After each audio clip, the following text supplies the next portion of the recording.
Hello' friends, আজি ওলাইছোঁ লগৰ এজনীৰ ঘৰলৈ যাবলৈ বুলি। সেইবাবে বাকীকেইজনী লগৰ লগতো লগ হৈ ল'লোঁ। এয়া আহি ৰাস্তা হেৰুৱাইছোঁ আমি। চিনিয়ে পোৱা নাই কোনফালেদি আহিম। চব ৰৈ আছোঁ কোনফালেদি যাম নাযাম বুলি ভাবি। কি হ'ব এয়া আমাৰ গতি আজি ক'ব পৰা নাই, কেতিয়া পামগে।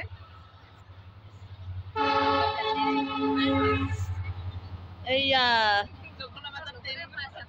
ট্ৰেইনো আহিছে দেই এতিয়া এইটো সময়তে। আলহী লগৰজনী ঘৰলে বহুত ফোনা ফোনি কৰি ৰাস্তা হেৰাই পেলাই।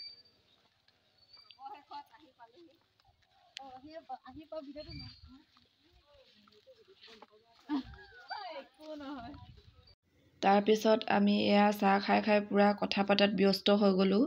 ইজনীয়ে সিজনীৰ কথা শেষে নহয়। এয়া চকীত বহি থকা লগৰজনী দেখিছে নহয়, তাইৰ ঘৰলৈ আহিছোঁ দেই। তাইৰ যিহেতু গা ভাল নাই, সেইবাবে আমি গোটেইকেইজনী আহিলোঁ খবৰ এটা কৰি যাওঁ বুলিয়ে। এয়া লগৰজনীৰ ঘৰত চাওক কেনেকুৱা নেমু বাৰী আছে, ডাঙৰ বাৰী। ফুল ফুলি আছে আৰু লাগিও আছে দেই।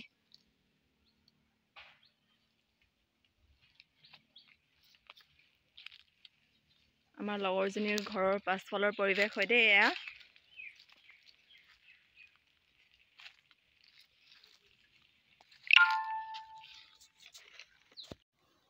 তাৰপিছত আমি যাবলৈ ওলাইছোঁ। আহিছিলোঁ তাইক খবৰ ল'বলৈ বুলিহে। তাই একদম আমাক ভাত পানী বনাই মেলি খোৱালে। বেয়াই লাগিছে, কষ্ট দিবলৈ অহা নিচিনাহে হ'ল আৰু। আজিলৈ আহিছোঁ, নেক্সট এটা ভিডিঅ'ত আকৌ লগ পাম দেই।